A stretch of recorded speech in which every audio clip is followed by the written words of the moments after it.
کہ دین میں قرآن و حدیث اصل ہیں، ان کی تشریحات جو علماء امت سے منقول ہیں وہ اصل ہیں. چھوٹا اور بڑا کوئی بھی آدمی اصل نہیں ہے، کوئی شخصیت اصل نہیں ہے.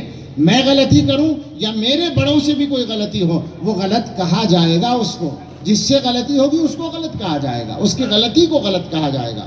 تو دارالعلوم دیوبند نے کچھ چیزوں کی نشاندہی کی، وہ ایک نیا مسئلہ پیدا ہوا، ان کو مانا نہیں گیا، مسئلہ باقی رہ گیا. اور دارالعلوم دیوبند کا فتویٰ معلوم ہے آپ کو آج تک باقی ہے. یہ غلط فہمی پھیلانے کی بات مناسب نہیں ہے کہ فتوے کا انکار کر دیا جائے. جو صحیح بات ہے اس کو صحیح کہا جائے گا، جو غلط بات ہے اس کو غلط کہا جائے گا.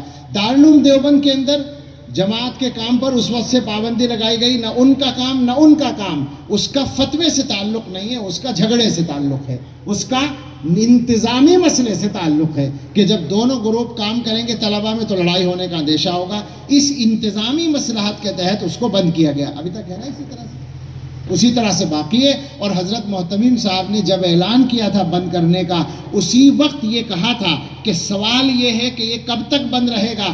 جواب یہ ہے مصالحت ہونے تک بند رہے گا. کل کو مصالحت کر لیں، کل کو ختم ہو جائے گا ہمارا فیصلہ. تو دو باتیں الگ الگ ہیں. کام وہاں پر دونوں فریق کا بند کیا گیا انتظامی مصلحت سے، لیکن جہاں تک فتوے کی بات ہے، واضح بات ہے کہ وہ فتویٰ اپنی جگہ باقی ہے. اور فتویٰ کسی کی ذات کے خلاف نہیں ہے، کسی سے ذاتی لڑائی نہیں ہے. مسئلہ ہے اللہ کے دین کو صحیح شکل میں باقی رکھنے کا، علماء دیوبند کی فکر کو صحیح شکل میں باقی رکھنے کا.